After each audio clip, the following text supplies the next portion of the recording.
नमस्कार. मी सरिता विलास बायस्कर आज परत आपल्यासमोर हजर आहे. माझे कवी मित्र संतोष जगताप यांच्या कविता घेऊन आम्ही उपस्थित होणार होतो आणि मी माझा शब्द पाळलेला आहे. आपल्यासमोर मी उपस्थित आहे आणि माझे कवी मित्र संतोष जगताप यांच्याबद्दल काय बोलावं.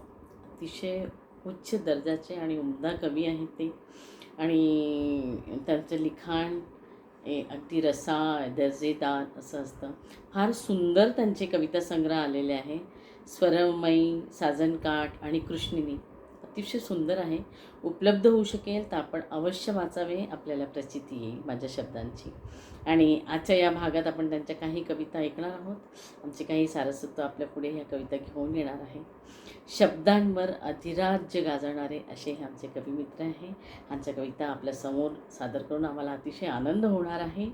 आणि विविध भावभावनांचे शब्दात अवतरण म्हणजे कविता. आणि जेव्हा मनातील उल्हास आणि मनातील मर्ग कागदावर उतरवल्या जाते आणि त्याचं आम्ही प्रसारण करतो किंवा ते जेव्हा आम्ही रसिकांसोबत ते शेअर करतो तेव्हा आम्हाला इतका आनंद होतो.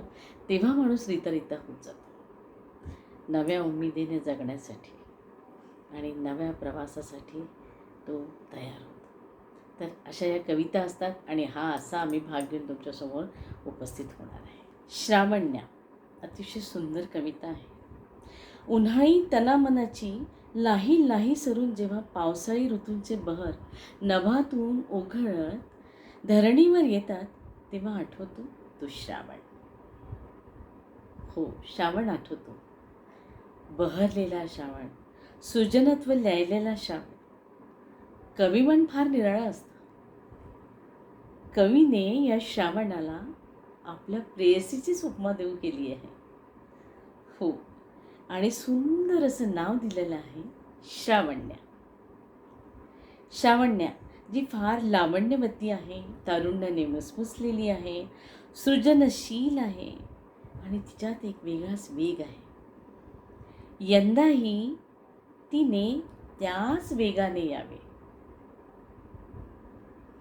कवी मनाला, रानावनाला, शिवाराला, हिरवळीला आपल्या मौक्तिक सरींनी चिंब चिंब असे भिजवावे. कवी श्रावण्याला हाक देतात आहे. निसर्गाला लावण्य आणि नवचैतन्य बहाल करावा त्यांच्या या प्रेयसीने, अशी ते कवी मनाने घातलेली श्रावणी साथ म्हणजे लावण्य. तर ऐकूया आपण श्रावण्या ही कविता. श्रावण्या. श्रावण्या मीच तुला दिलेले नाव होते, पहिल्यांदा गळ्यात पडली होतीस तेव्हा. श्रावण्या मीच तुला दिलेले नाव होते, पहिल्यांदा गळ्यात पडली होतीस तेव्हा. ऋतूंचा बहर तुला बहाल केला होता. ऋतूंचा बहर तुला बहाल केला होता, न बोलवता स्वतःच रानात आली तेव्हा.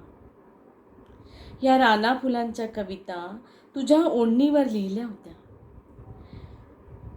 दरीतले धुके, पावसाचे शिडकावे, फुलपाखरांचे गाव दिले होते ना मी तुला. आणि आठवते ना पाकळांचे हितगुज, थबकल्या पावलांचे ते स्मित, आलेले ओल्या मातीत ते आभाळ रंग दिले होते ना मी तुला. आलेले ओल्या मातीत ते आभाळ रंग दिले होते ना.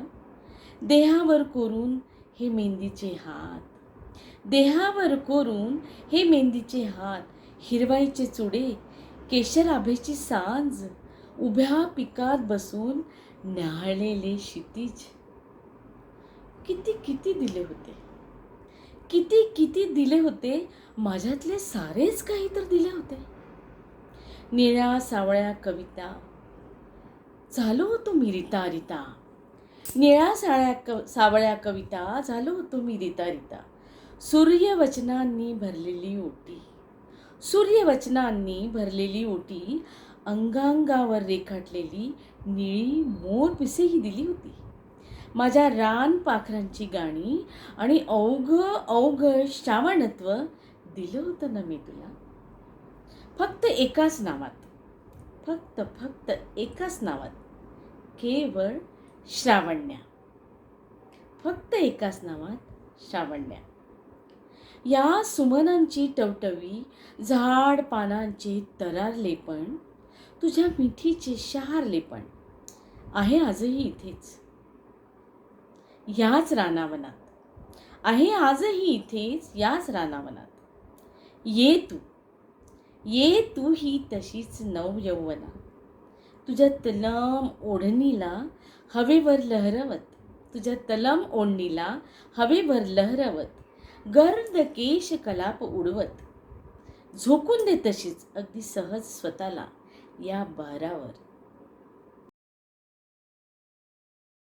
हो माझ्यातली गोकुळ सांज, हो माझ्यातली गोकुळ सांज, सामावून जा श्वास गंधात. हो माझ्यातली गोकुळ सांज, सामावून जा श्वास गंधात. या देहातून वाहू दे, या देहातून वाहू दे केदाराची निलय संध्या. या देहातून वाहू दे केदाराची निलय संध्या. हो झुळक पाकळ्यांना, हो झुळक पाकळ्यांना जोजवणारी, हो झुळक पाकळ्यांना जोजवणारी, माझ्या पाखरांना भरवणारी, माझ्या पाखरांना भरवणारी, डोल डोलुनी गाणारी. श्रावण्या ये, अगं ये. असे ओथंबलेले रानक्षण, असे ओथंबलेले रानक्षण तुझ्या ओढणीवर पुन्हा लिहायचे आहेत. ते कमनीय गोरे काव्य आता, ते कमनीय गोरे काव्य आता निथळत टपकावे तुझ्या ओठांवरी. ते कमनीय गोरे काव्य आता निथळत टपकावे ओठांवरी.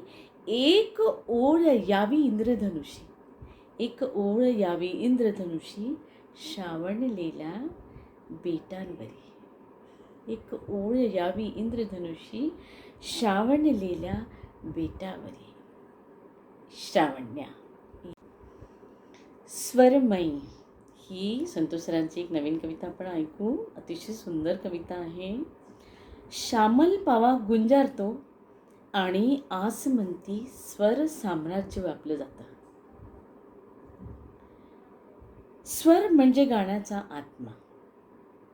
आरोह अवरोहचे कोंदण घेऊन अलंकारित होत जाणारं संगीत म्हणजे समाधिस्थ होण्यास एक मौलिक कारण.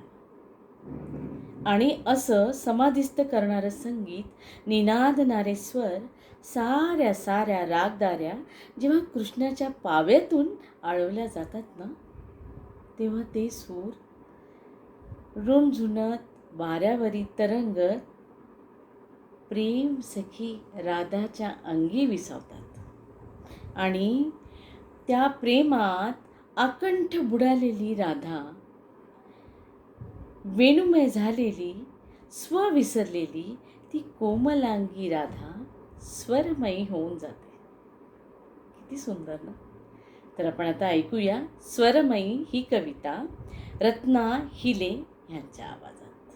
कवितेचं शीर्षक आहे स्वरमयी.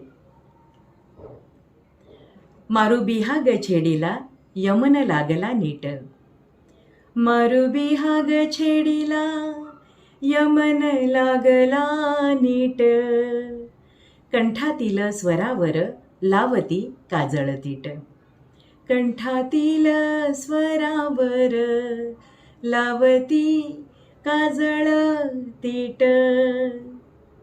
देवघर समयाने उजळले सायंकाळी, देवघर समयानी उजळले सायंकाळी, रुद्रवीणा झंकारली कान्हा उतरला गळी, रुद्रवीणा झंकारली कान्हा उतरला गळी, गळ्यातील अलवारी तार सप्तकात लागली, गळ्यातील अलवारी तार सप्तकात लागली, गायनाची तृप्तताही सवे गालावर आली, गायनाची तृप्तताही सवे गालावर आली, येता समेवर गाणे खळी गाली पडत असे.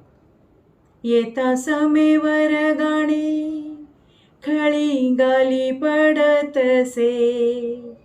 सुहास्य चंद्रकोरीचे कृष्णावर कवडसे. सुहास्य चंद्रकोरीचे कृष्णावर कवडसे. गालावर आली. येता समेवर गाणे खळी गाली पडत असे. येता समेवर गाणे खळी गाली पडत असे.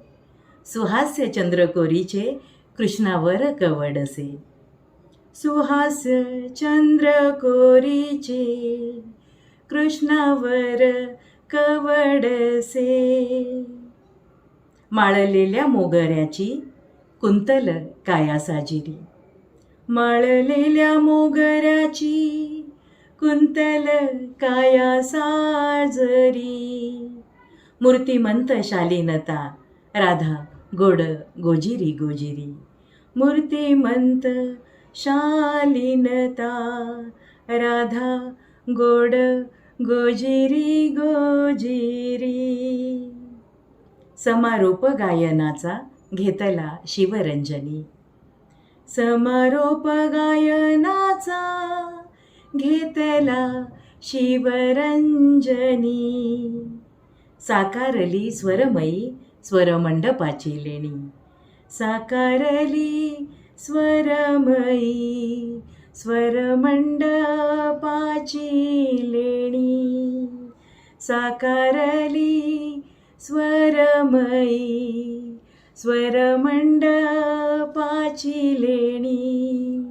स्वरमंडपाची लेणी. स्वरमंडपाची लेणी. स्वरमंडपाची लेणी. विलया. केशर आभा लयलेली यमुना काठीची झुंजूर मुंजूर पहाट. झुळझुळ वाहणारं यमुनेचं निळक्षार जळ. राधा रमणी कटी घागर घेऊन काठावर आलेली. पण ती काय नीर भरण्यास आलेली आहे? नाही, ती तिच्या कृष्णाला भेटण्यासाठी आलेली आहे. तिला त्या कृष्णाचा ध्यास लागलेला आहे. ती प्रेम वेडी झालेली आहे आणि ती त्या नयनात आतुरता आणि त्या कृष्णाचं सावळं रूप घेऊन संपूर्ण परिसरात कृष्ण संदर्भ शोधत आहे. कृष्ण जो तुझा सर्वस्व आहे, सखा आहे, ती त्याला शोधत आहे. आणि त्याला शोधता शोधता ती त्याच्या आठवणीत भावविभोर होऊन कृष्ण तत्वात विलीन होऊ पाहत आहे. अशी ही कृष्ण तत्वात विलीन होणारी राधा रमणी म्हणजे विलया. तर आपण ऐकूया ही विलया कविता मेघना पाटील यांच्या आवाजात. नमस्कार, मी सौ मेघना पाटील. कविवर्य संतोषजी जगताप यांची अतिशय सुंदर अशी कविता मी आता सादर करत आहे. कवितेचं शीर्षक आहे विलया. लहरत वाहणारी मोगऱ्याची गंधवेणू. लहरत वाहणारी मोगऱ्याची गंधवेणू. खोल खोल श्वासात दरवळे ऋणू झुणू. खोल खोल श्वासात दरवळे ऋणू झुणू. सोवळी गोरी पहाट देवघरा पाशी भोळी. सोवळी गोरी पहाट देवघरा पाशी भोळी. दवसनात कुंतलात केशर कुंकुम ओळी. दवसनात कुंतलात केशर कुंकुम ओळी. मंजिरीला टेकविले घन निळुल्या ओठाशी. मंजिरीला टेकविले घन निळुल्या ओठाशी. सावळ्याची भेट घाई स्वरमयीच्या काठाशी. सावळ्याची भेट घाई स्वरमयीच्या काठाशी. जळावर उमटले पाकळ्यांचे पदचाप. जळावर उमटले पाकळ्यांचे पदचाप. गुलाबातले पराग ओंजळीत आपोआप. गुलाबातले पराग ओंजळीत आपोआप. वाट रेखली मोकळी श्रावणलेल्या बनात, वाट रेखली मोकळी श्रावणलेल्या बनात. राऊळाच्या घंटेतून कोण बोलले मनात, राऊळाच्या घंटेतून कोण बोलले मनात. हंबरत गाई गेल्या नदी काठच्या खळाळी, हंबरत गाई गेल्या नदी काठच्या खळाळी. अमृतात भिजलेली निळी सावळी हाळी, अमृतात भिजलेली निळी सावळी हाळी. कुंडलाची गाणं ओवी पैंजणली रान जाई, कुंडलाची गाणं ओवी पैंजणली रान जाई. सावळ भेट उतरे झुळझुळल्या देही, सावळ भेट उतरे झुळझुळल्या देही.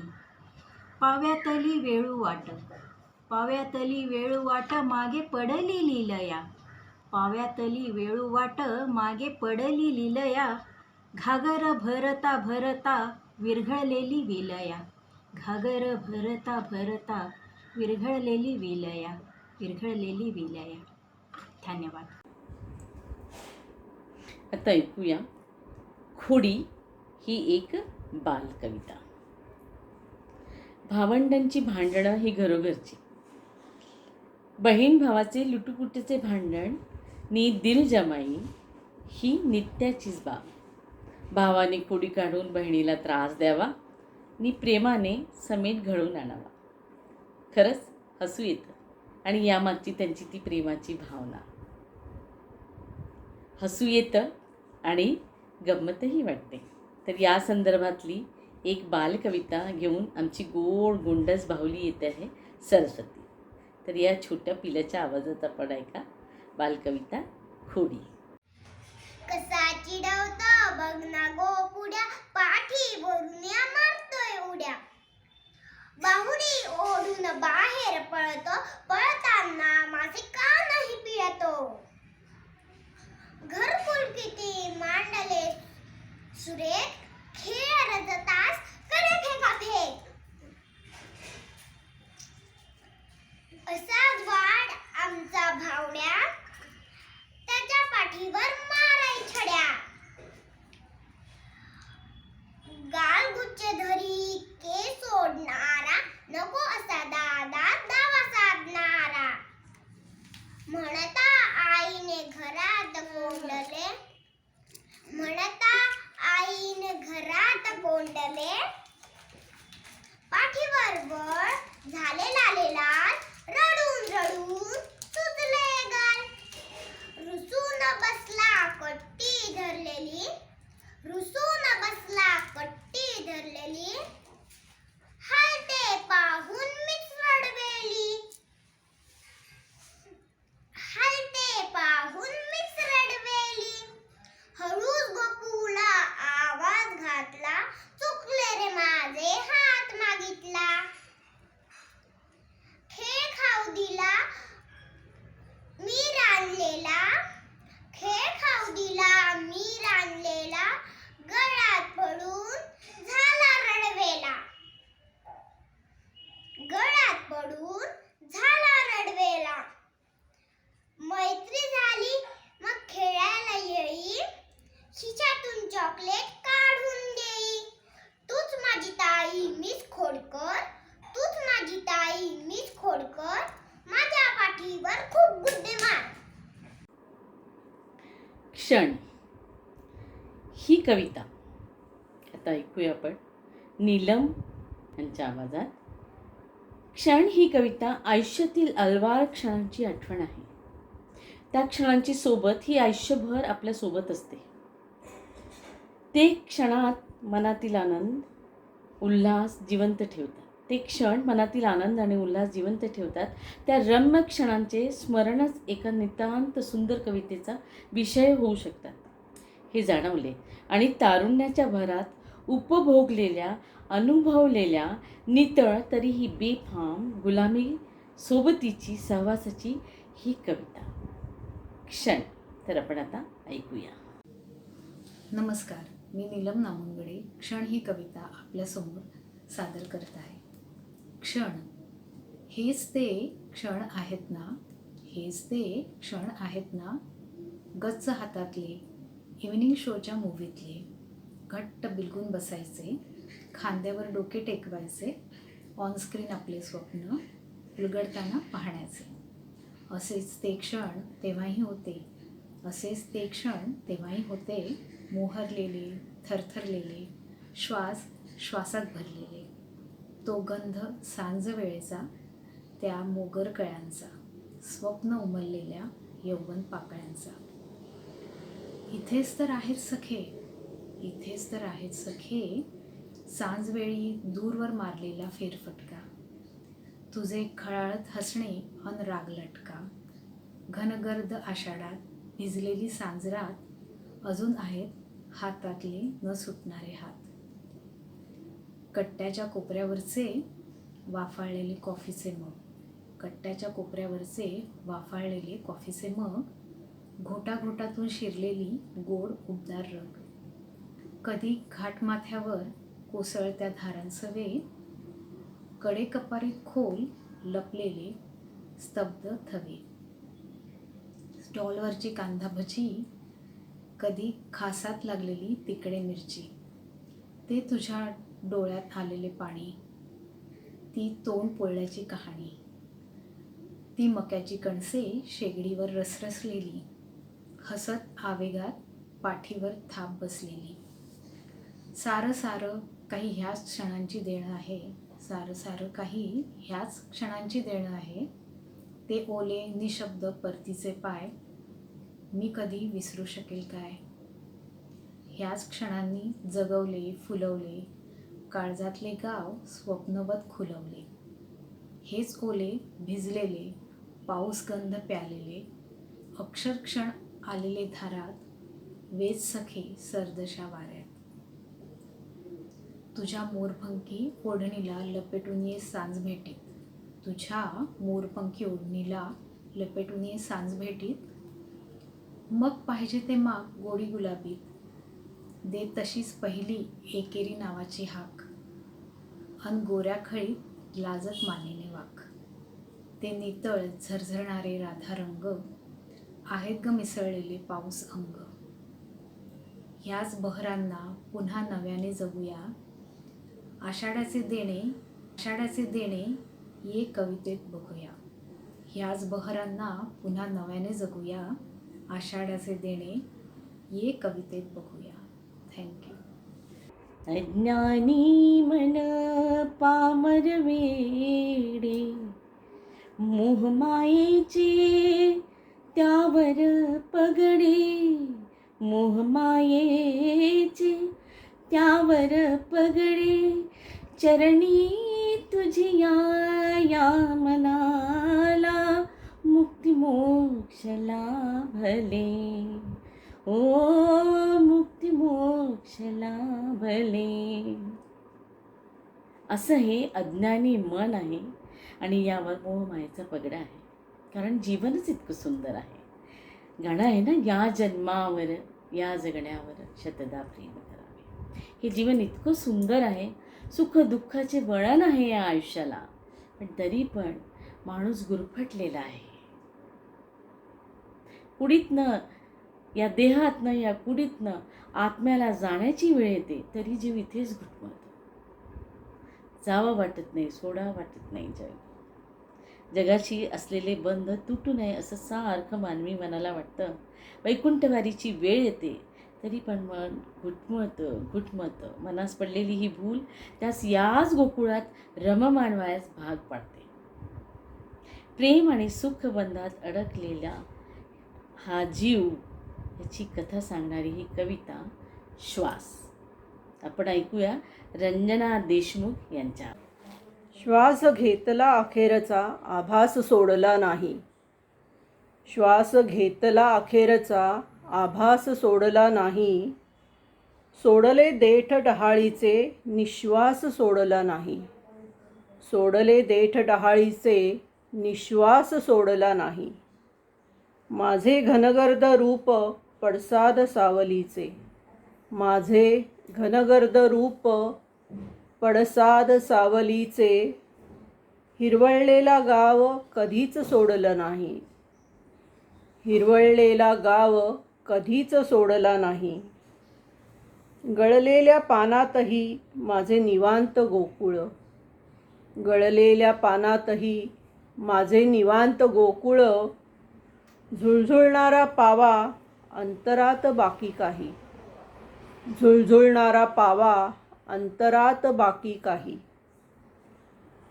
लहरेन वाऱ्यावर उभ्या शिवारात वाही, लहरेन वाऱ्यावर उभ्या शिवारात वाही. दिंडीतल्या खुणावती दिशा मोकळ्या दाही, दिंडीतल्या खुणावती दिशा मोकळ्या दाही.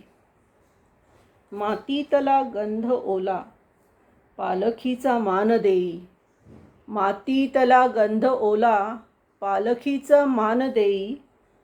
वेणुरव भोई झाले टाळ अभंगाती काही, वेणुरव भोई झाले टाळ अभंगाती काही.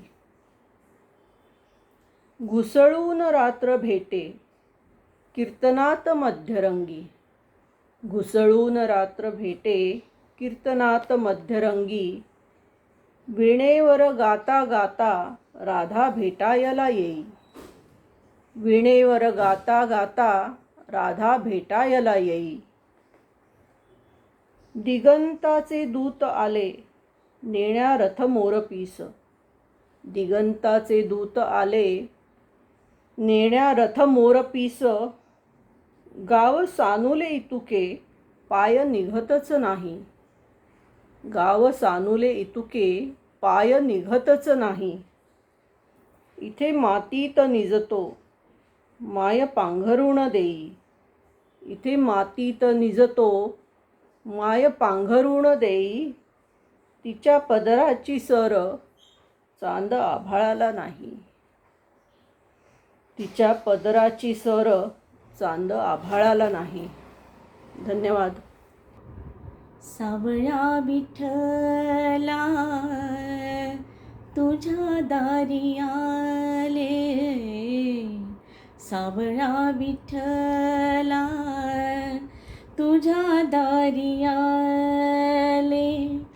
विसरून गेले देहभान, देहभान. सावळा विठ्ठला. खरंच पंढरी हे वैष्णवांचे माहेर. तिथे त्यांची माऊली कटेवर हात ठेवून विटेवर उभी आहे. ती माऊली जी जगत माऊली आहे. माहेरी येण्याचे सुख काही औरच असतं. तिथे जाताना मन हळुवार होतं, भेटीची आस वाटते. घर गाठले की स्वागत होते. पुंडलिक वरदे हा गजर होतो. वैष्णवांची गळा भेट होते आणि सुख लागतं. तो सखा जेव्हा गळाला लागतो तेव्हा अपार आनंद होतो. पंढरीत खूप गप्पा गोष्टी होतात. एकमेकांच्या सुखदुःख, एकमेकाच्या सुखदुःखात एकमेक सामील होतात आणि हलकं करून पाहतात. तो खरा जादूगर आहे. त्याचे गीतासार अलगद मनावर ठसवतो. तो मला देखील त्याच्यासारखा करून टाकतो. प्रत्येक वारकऱ्याचं हेच म्हणणं असते की मला विठू सापडला, विठू भेटला. आणि तो त्याच्या रंगात रंगून जातो. निळसर निळसर होतो. देव बघायासी गेलो, देव होऊन या ठेलो, देव बघायाशी गेलो, देव होऊन या ठेलो. अशा अवस्थेची अनुभूती होते. ते या निळसर काव्यात संपूर्ण दडलेलं आहे. आणि सादर करत आहेत अर्चना यावलकर या. तर आपण आता हे ऐकूया निळसर ही कविता. कवितेचं शीर्षक आहे निळसर. वाट गेली अनघड गाव वेशीवर आलो, वाट गेली अनघड गाव वेशीवर आलो. पाय थांबले मातीत मी आभाळभर झालो. पंढरी लागले पाय गोतावळा वाळवंटी, पंढरी लागले पाय गोतावळा वाळवंटी. सावरीच्या कापसाचे रानभर भर झालो. मग जाहले आठव घशास आहे कोरड, मग जाहले आठव घशास आहे कोरड, गोंजारते माय भागा, ताना घोट भर झालो. घर गाठले लगेच, दार उघडेच होते. घर गाठले लगेच, दार उघडेच होते. सुचिरभूत सजलेले, मग देव घर झालो. बोलायचे होते खूप, मुक उरलो केवळ. बोलायचे होते खूप, मुक उरलो केवळ. पुस्तकांच्या पानांतून शब्द अंगभर झालो. सांजवेळी एकटाच दरी काठी बसलेला, सांजवेळी एकटाच दरी काठी बसलेला. आला कातळात विठू, धोके खुलवर झालो. पार रंगला दोघांचा, पाखरांचा अनुवाद. पार रंगला दोघांचा, पाखरांचा अनुवाद. अभंगाची एक ओवी, गाता कणभर झालो. पंढरीचे हेच देणे, भेटलेले आजवर. पंढरीचे हेच देणे, भेटलेले आजवर. निघताना गळा भेट, मीही निळसर झालो. धन्यवाद. शब्दवेलू काव्य महोत्सव 3ची सांगता जगताप सरांच्या कट्टी बट्टी या कविताने आम्ही करत आहोत.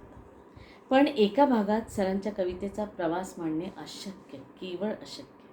सांगण्यास अपार आनंद होतो आहे की आम्ही पुढील भागात सरांचे मनोगत जाणून घेऊ आणि शब्दपर्णा वेबसाईटने खास सरांसाठी आयोजित केलेल्या शब्दवेलूच्या पुढच्या भागात त्यांच्या परत आम्ही कविता घेऊन येऊ आणि त्याचा आस्वाद आपल्याला देऊ. आमची शब्दपर्णा चॅनल बघत राहा, सबस्क्राईब करा, लाईक करा, कमेंट्स करा आणि दर्जेदार लेखक कवींचे विविध साहित्य वाचण्यासाठी शब्दपर्ण वेबसाईटला नक्की भेट द्या. तुम्हीही तुमचे मराठी, हिंदी आणि इंग्रजी साहित्य पाठवू शकता. प्रोत्साहन द्या आणि चांगले साहित्य वाचा, लिहिते व्हा. तर हां, आता आपण या कार्यक्रमाची जी सांगता आहे कट्टीबट्टीने करणार आहे. कट्टीबट्टीचा आणि आपला फार जवळचा संबंध आहे. बालपण, कट्टीबट्टी म्हटलं की बालपण आठवतं. अगदी मनाविरुद्ध झालं की एका बोटाने कट्टी आणि परत थोडा वेळ गेला की बट्टी, 2 बोट दाखवली की बट्टी. किती सहज, किती निरागस असतं बालपण. हो ना, खूप मज्जा असते बालपणात. पण जसजसे आपण मोठे होत जातो या जगरहाटीत आपण जेव्हा रमायला लागतो तेव्हा या कट्टीबट्टीचं स्वरूपही बदलत जातं. हो, कवी मन फार वेगळं असतं आणि कवीची सख्खी मैत्रीण जी असते ती कविता असते. ती पण कधी कधी रुसते बरं, अवतरित होऊ पाहत नाही, सुचू पाहत नाही. अशा वेळी सुरू होतो तो तिच्याशी बट्टी घेण्याचा प्रवास. मग तिची मनधरणी आणि ते सगळं कसं जमवून आणायचं हे सगळं या कवितेत अतिशय सुंदर शब्दात असं सरांनी मांडलेलं आहे. तर आपण आता ऐकूया सरांची कट्टीबट्टी ही कविता आणि मला आता तुम्ही निरोप द्या. नमस्कार, धन्यवाद. नमस्कार. वेगवेगळ्या विषयांवर आधारित माझ्या काही कवितांचा शब्दवेलूचा एक भाग आपण सादर करूया. ही सूचना जेव्हा प्रीतीताईंनी माझ्यासमोर मांडली तेव्हा मला अपार आनंद झाला. हा भाग तयार करण्यासाठी मग तयारी सुरू झाली आणि आज हा भाग सादर होत आहे. त्याबद्दल प्रीतीताईंचे मनापासून आभार आणि माझ्या कवितांचे अभिवाचन करणाऱ्या माझ्या सर्व भगिनींचे देखील मी आभार मानतो.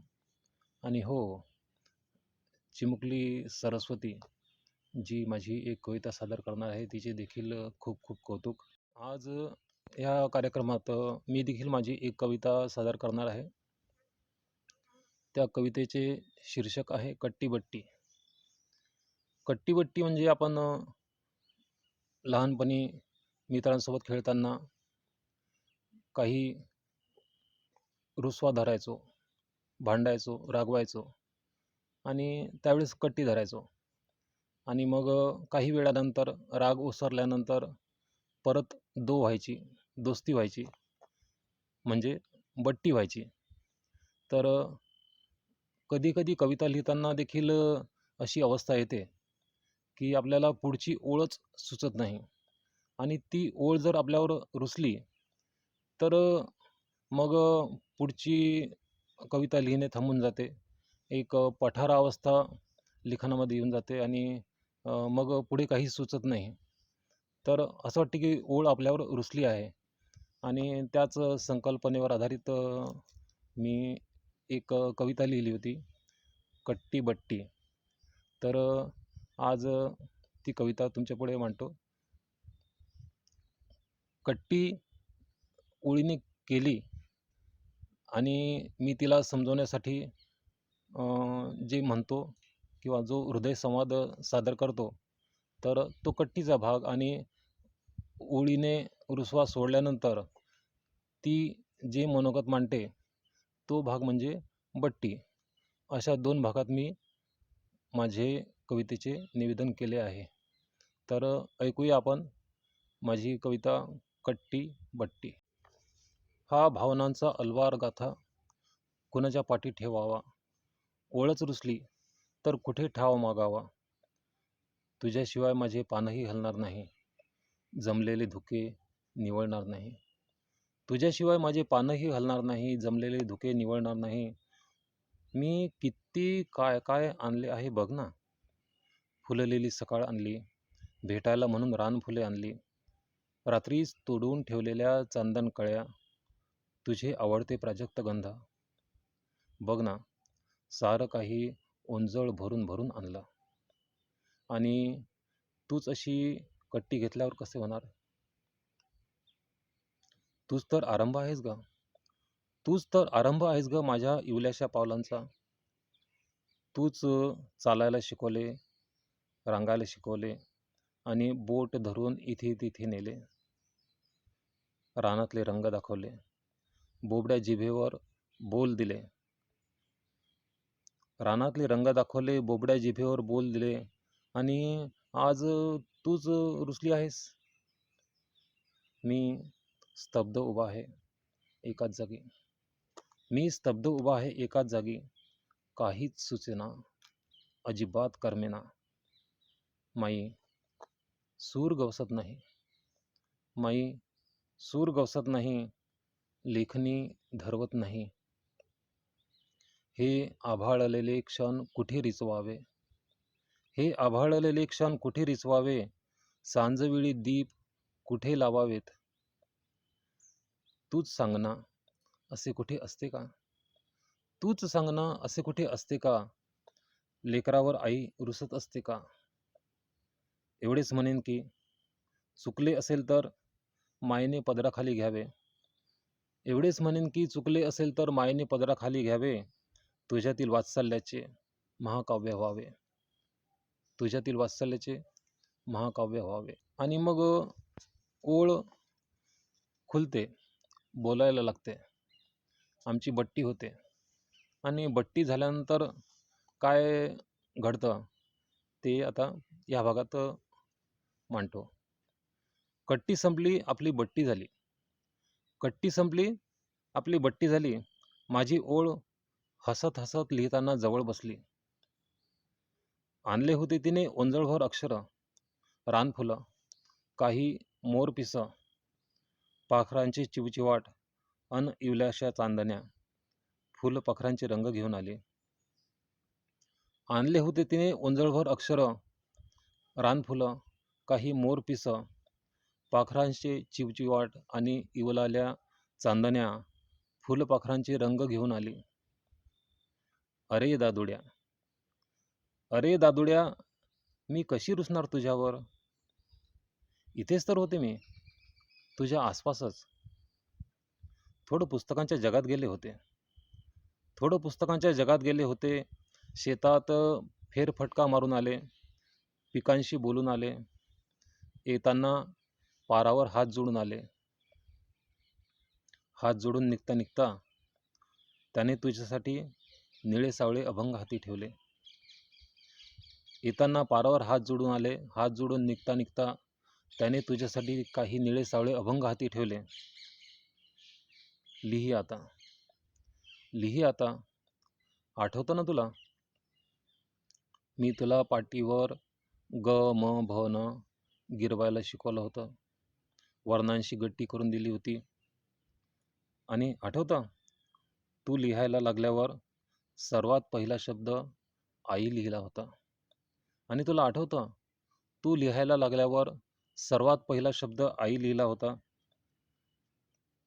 आणि पाटीवर लिहिलेला तो शब्द तू घरभर मिरवला होता. पाटीवर लिहिलेला तो शब्द तू घरभर मिरवला होता. यापुढे तू केवळ लिहायचं. यापुढे तू केवळ लिहायचं. वाळूवरच्या रेषांना अर्थ द्यायचा. लाटांवर स्वार होत उचंबळायचं. मृदंगाच्या थापेवर मृन्मय व्हायचं. आकाशावर कृष्णगीते रेखाटायची. मी तिथेच असेन. मी तिथेच असेन. लेखणीतून कागदावर उतरेन. तुझं कौतुक करेन. ओळ म्हणते, ह्यापुढे तू केवळ लिहायचं. वाळूवरच्या रेषांना अर्थ द्यायचा. लाटांवर स्वार होत उचंबळायचं. मृदंगाच्या थापेवर मृन्मय व्हायचं. आकाशावर कृष्णगीते रेखाटायची. मी तिथंच असेन. लेखणीतून कागदावर उतरेन. तुझं कौतुक करेन. अरे वेड्या, ओळ कधी रुसत असते का? असं कधी होत असते का? हे तू माझ्यासाठी तयार केलेलं लिपीचं राऊळ. हे तू माझ्यासाठी तयार केलेलं लिपीचं राऊळ खूप खूप भावतं. त्याचं निशांत गर्भगृह, त्यात तेवणारे स्वरनिरांजन. मी नित्य तिथं बसते रे. अनुभवते तुझं शब्दब्रह्म. अंतरात वाढत जाते ओंकारलय.